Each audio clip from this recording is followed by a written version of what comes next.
ہم تھوڑی کسی کو مرتد و کافر بنا رہے ہیں. جو بن رہا ہے معاذ اللہ, تو جو بن جائے تو اس کا نام تعارف کے طور پر یہ رکھا جائے گا, اور جو نہیں بنے گا اس کا تعارف کا نام مومن اور مسلمان ہی رہے گا. ہم نے تھوڑی بنایا. ظلم دیکھیے, آپ غلطی کر رہے ہیں, چوری کی, اور جب دفاع کٹ رہی ہے کہ یہ چور ہے تو ظلم کہتے دیکھو چور کہہ دیا جی, چور کہہ دیا. تو ہی تو چوری کر رہا تھا, تجھے چور نہ کہے تو کیا ساہوکار کہے؟ ظلم یہ ہے. امام احمد رضا کے خلاف جو پروپیگنڈا ہو رہا ہے وہ یہ کرتے ہیں کہ جناب کافر کہہ دیا, کافر کہہ دیا. ارے جو ابو جہل تھا تو اس کو کافر نہ کہتے تو کیا امام کہتے؟ جو یہ بات کہے, یہ مسکرانے کی بات نہیں ہے, یہ ایمان و کفر کی بات ہے. میں آپ سے زیادہ سنجیدہ طبیعت کا آدمی ہوں, لیکن کہنے کا مقصد یہ ایمان اور کفر کی بات ہے. اس میں مزاج اس اعتبار سے ہونا چاہیے, یہ اہل حق کے خلاف پروپیگنڈا ہے. کہا جاتا ہے امام احمد رضا نے جناب مشین چلائی ہے کفر کی. میں پوچھتا ہوں کہ جو یہ کہے کہ خاتم النبیین کا معنی آخری نبی نہیں, حضور کے بعد نبی آ سکتا ہے, اس کو کیا کہیں گے آپ؟ بولیے کیا کہیں گے آپ؟ یہی تو امام احمد رضا نے کیا, اور کیا کیا. جو یہ بات کہے کہ رسول اللہ کی ذات پر عالم الغیب کا اطلاق اگر کیا جانا بقول زید یہ بات صحیح ہے تو یہ دو حال سے خالف نہیں. دریافت طلب امر یہ ہے کہ جناب دریافت طلب امر یہ ہے کہ جو رسول اللہ کے لیے علم غیب ثابت کیا جاتا ہے, ایک کوئی کہہ رہا ہے جو تھانوی نے لکھا کہ رسول اللہ کے لیے جو علم غیب جو ثابت کیا جا رہا ہے, اگر اس سے کل سب کا علم مانا جائے یا تھوڑا, اگر سب کا مانا جائے تو یہ تو رسول اللہ کو حاصل نہیں رہا. تھوڑا تو اس میں رسول اللہ کی کیا تخصیص؟ ایسا علم غیب تو زید, عمر, بکر, مجنون, بہائم سب کو حاصل ہے. تو یہ قرآن کا ترجمہ ہے یا کفر ہے؟ یہ کیا ہے؟ یہی تو امام احمد رضا نے کیا, اور کیا کیا؟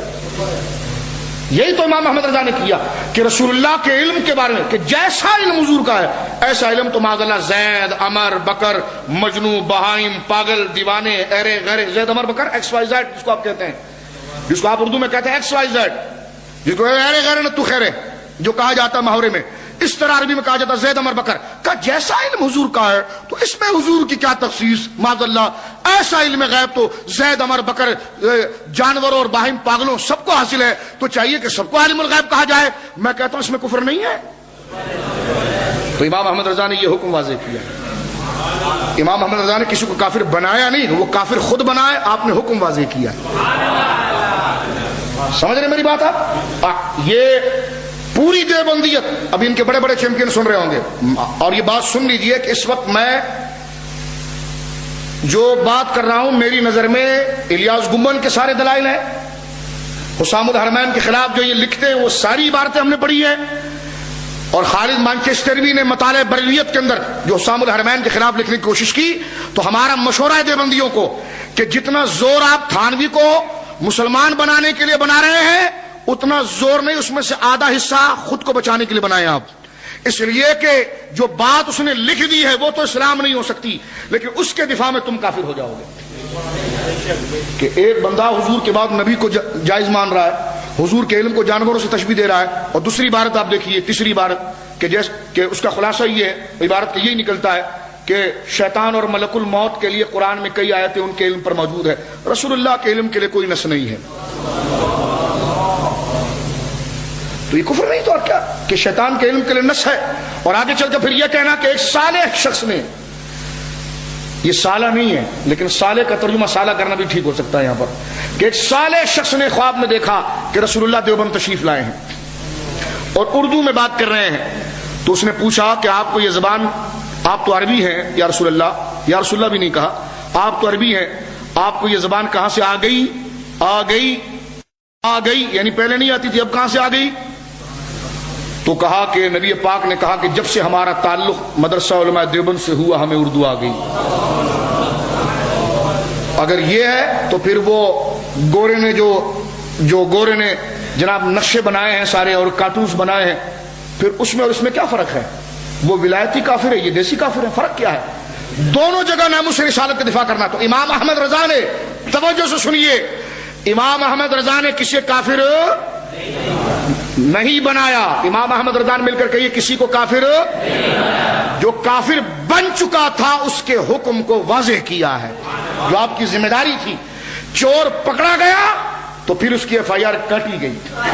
چور پکڑا گیا, گواہوں کی موجودگی میں پتہ چل گیا, کہ یہ چور تھا، اس کی FIR کٹ گئی، گواہوں کو سننے کے بعد اس کے ہاتھ کاٹنے کے لیے جب سب بات ثابت ہو گئی یہی چور تھا تو ہاتھ کاٹے جائیں گے، جج نے دستخط کر دیے تو جج نے ظلم نہیں کیا، ظلم اس نے اپنے آپ پر کیا، اس کی سزا کیا ہونی چاہیے، جج نے اس حکم کو واضح کیا تو کافر یہ خود بنے ہیں، امام احمد رضا نے حکم کو واضح کیا۔ سمجھئے آپ؟ اب میں نے اسی قرینے میں آگے آپ کو لے کر آتا ہوں۔ شاہ فضل خیر آبادی رحمۃ اللہ علیہ نے اسماعیل دہلوی کے بارے میں کیا کیا آپ سن چکے ہیں، ٹھیک ہے؟ اس بات کو جو میں کر رہا ہوں اگر یاد رکھیں گے نا آپ تو یہ چاہے جیسے شکاری بن کر وہی پرانا جال لے کر آئے یہ آپ پر ڈال نہیں سکتے۔ اس تاریخ کو آپ ذرا سنیے۔ اب اختلاف کی بنیاد کیا بن رہی ہے، ذرا توجہ رکھیے گا یہاں پر، اختلاف کی ٹھیک ہے بنیاد کیا بن رہی ہے۔ میں نے آپ کے سامنے پیش کیا کہ جب 1857 کا جناب جو ہے کہ 1856 اور 1857 کا یہ وار شروع ہو رہا ہے تو اس میں مسلمانوں کے جو بڑے بڑے علماء تھے ان کو پکڑ کر گرفتار کیا جا رہا تھا اور کئیوں کو شہید کیا جا رہا تھا۔ تو حاجی امداد اللہ مہاجر مکی رحمۃ اللہ تعالی علیہ جن کا ایک بہت بڑا حلقہ تھا، بڑے احباب تھے ان کے، بڑے مریدین تھے ان کے پیچھے ایجنسیاں لگ گئی کہ اس شخص کو قتل کریں، تو وہ ہجرت کر کے مکہ چلے گئے، اس لیے ان کو مہاجر مکی کہا جاتا ہے۔ اور ان سے پہلے جو ہجرت کر کے گئے ہیں وہ مولانا رحمت اللہ کریانوی جن کی انگریزی میں اور عربی میں لکھی ہوئی کتاب تھی جس کا اردو ترجمہ تقی عثمانی نے کیا ہے، قرآن اور سائنس، اور اس میں انہوں نے کیا کیا، انہوں نے کہا جی یہ ہمارے دیوبندی تھے، مولانا رحمت اللہ کریانوی دیوبندی تھے، یہ جھوٹ ہے، وہ دیوبندی نہیں تھے۔ انہوں نے تقدیس الوکیل غلام دستگیر قصوری صاحب نے جو ارشیبت گنگوئی کی تکفیر کی ہے اس پر انہوں نے تقریض لکھی ہے، یہ جھوٹ ہے۔ میں آپ کی خدمت میں یہی گزارش کر رہا تھا مؤدبانہ طور پر، ایک اور چوری سے واضح ہو جائیں اور اپنے ذہن کو کھلا رکھیں، لٹریچر پڑھنے سے پہلے علماء سے رجوع کریں۔ دیوبندیوں نے ایک سازش یہ بنائی ہے کہ جو بہت بڑا عالم ہونا اپنے دور کا، جس کے علم کے سامنے تو یہ چھپکے سے پہلے اس کی تعریف کرنا شروع کرتے ہیں، بہت بڑے عالم تھے، بہت بڑے عالم تھے، تاکہ لوگ مانوس ہو جائیں۔ پھر دوسرے مرحلے میں کہتے ہیں کہ ہاں یہ تو ہمارے ہی تھے، یہ تو ہمارے ہی تھے۔ اور سنی کیا کرتا، وہ کہتا بس دانے پھینکو اور پڑھو وظائف، کیسے کپڑا بکے گا اور کیسے دھاگا بکے گا، اور اسے پتا نہیں کہ پیچھے سے اس کی پوری جڑیں کاٹی جا رہی ہیں، اور اس نے صرف کپڑا مارکیٹ دھندا وظائف اسی بات میں، اسے تاریخ سے اپنے گھر سے کیا ہو رہا ہے کیا کرنا اس سے کوئی سروکار نہیں، اور کس خاموشی کے ساتھ یہودی چال کے اندر اس کی جڑیں کاٹی جا رہی ہیں۔ یہ وظائف، یہ اوراد تو اس مشن کو بچانے کے لیے تقویت حاصل کرنے کے لیے تھے، آج ہم ان وظائف کو اس مشن سے دور کرنے کے لیے پڑھ رہے ہیں، یہ ایسا نہیں ہونا چاہیے، سمجھ رہے؟ اس محاذ کو سنبھالنے کے لیے وظائف روحانی طاقت پیدا کرتے ہیں، وظائف بولیے، وظائف تو روحانی طاقت پیدا کرتے ہیں۔ تو یہ وظائف، اور میں کوئی وظائف کی مخالفت نہیں کر رہا، نہ مجھے وضاحت کی ضرورت ہے، نہ کوئی چیمپئن کھڑے ہو کر میرے آگے بول سکتا ہے، اس لیے کہ ہم نے اب اس گھر میں پیدا ہوئے ہیں الحمدللہ کہ جس میں سب سے پہلے ہم نے اپنے کان میں جو آواز اپنے باپ کی زبان سے سنی ہے وہ یا غوث المدد کی سنی ہے۔ تو ہمارے سامنے کوئی چیمپئن اس بات کو سمجھا ہی نہیں سکتا، میں جس تناظر میں سمجھا رہا ہوں اس فکر کو میری سمجھیں آپ، میں کسی چیز کی مخالفت نہیں کر رہا، بات سمجھا رہا ہوں، سمجھ رہے میری بات آپ؟ تو کوئی اس پہ چیمپئن بننے کی ضرورت نہیں ہے، میں یہ کہہ رہا ہوں کہ یہ وظائف اور اوراد جو ہیں یہ عقیدے کو بچانے کے لیے معاون اور ٹونک اور غذا بنتے ہیں۔ آج جس چیز کے لیے ہم نے اس کو استعمال کرنا تھا وہ چیز چھوڑ کر ہم ثانوی چیز کے لیے استعمال کر رہے ہیں، ایسا نہیں ہونا چاہیے۔ یہ محفلیں ہونی چاہیے، چادریں اوراد ہونی چاہیے، یہ روحانی غذا، قلبی صفائی، گناہوں کا کفارہ بنتے ہیں، لیکن اس کا ہدف جو ہے وہ جیب نہیں ہونا چاہیے، ایمان کی بقا اور سواد اعظم کے ساتھ جڑنے کی فکر ہونی چاہیے۔ سمجھ رہے میرا موقف آپ؟ سمجھے آپ؟ اب آپ چلیے آگے حضرات گرامی، تو مولانا حاجی امداد اللہ مہاجر مکی رحمت اللہ علیہ، یہ بڑی قیمتی تاریخ میں آپ کے سامنے پیش کر رہا ہوں۔ یہ 1856 کے بعد جب لڑائی شروع ہوئی تو یہ کیوں گئے آپ سمجھ گئے، مکہ کیوں چلے گئے؟ یہ رہنے والے تھے سہارنپور کے، سہارنپور میں ایک جگہ ہے نانوتا جہاں کا قاسم نانوتوی تھا، اس لیے حاجی امداد اللہ مہاجر مکی رحمت اللہ علیہ کے آگے نانوتا لکھا جاتا ہے۔ تو دیکھو کہتے ہیں یہ بھی تو نانوتوی ہے، تو میں نے کہا یہ بھی نانوتوی ہے تو اسلام آباد میں اگر ہندو پیدا ہو جائے تو کیا اس کو مسلم کہا جائے گا؟ اور جناب ہندوؤں کے علاقے میں اگر کوئی مسلمان پیدا ہو جائے تو کیا اس کو کافر کہا جائے گا؟ اب علاقے سے کیا ہوتا ہے، اس علاقے، بات تو یہ ہے کہ اس علاقے میں دو شخصیات پیدا ہو رہی ہے، پیر ہے تو وہ ولی کامل ہے، خلیفہ ہے تو وہ پکا مرتد ہے، اس لیے کہ ہے دونوں نانوتا کے، ایک نانوتا میں پیدا ہو کر شیخ المشائخ ہو گیا اور ایک نانوتا میں پیدا ہو کر پرلے درجے کا مرتد ہو گیا۔ تو حاجی صاحب کے نام کے آگے کبھی کبھی نانوتوی بھی لکھا جاتا ہے، تو اس سے آپ وہم مت کیجیے گا۔ اسی طرح گنگوہ جو جگہ ہے، یہاں پر ہمارے شیخ بولیے عبد القدوس گنگوہی رحمۃ اللہ علیہ کا مزار ہے، سلسلہ چشتیہ کے اکابر صوفیہ میں سے ہے۔ تو گنگوہی دراصل یہ بدنام ایک طرف اتنا ہو گیا ہے، اس لیے لوگ جناب جو ہے کہ یہ سمجھتے ہیں، تو گنگوہ جو وہ علاقہ ہے تو وہاں پر عبد القدوس گنگوہی رحمۃ اللہ علیہ ان کا مزار شریف موجود ہے، اور ان سے گنگو میں رہنے والے وہابیوں کو کتنی نفرت تھی، اس پر ایک واقعہ سناؤں؟ سنیے، یہ کہتے نہیں ہم نے تو شدت کبھی نہیں کی۔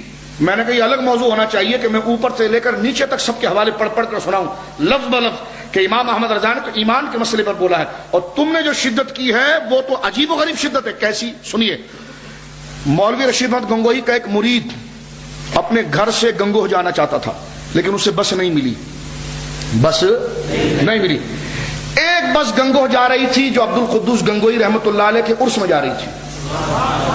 اب مرید ڈر گیا کہ عرس والی بس میں اگر میں بیٹھ گیا اور رشید احمد گنگوہی نے دیکھ لیا تو کام تو بڑا خراب ہوگا، اور یہ کہتے ہیں ہم تو سب صحیح ہیں، لیکن یہ دیکھیے تم صحیح اس لیے کہ تمہیں دبایا گیا ہے، تمہارے زہریلی عزائم کو واضح کیا گیا ہے، اس لیے تم نے پالیسی چینج کی نا، تو نماز روزہ اور زکوٰۃ اور تاریخ جمیل، اور یہ ہم نے کہا یہ تم کرتے اس لیے کہ تمہیں پتا ہے کہ تم اپنے زہریلے نظریے لاؤ گے تو آگے رضوی شیر بیٹھے جنہوں نے تمہارے پول کھول کے رکھے ہوئے ہیں، تمہارے محاذ بتائے ہوئے ہیں، اور ہم کہتے ہیں بھابھیوں کو جو ہو اس پوزیشن میں آ کر بات کرو۔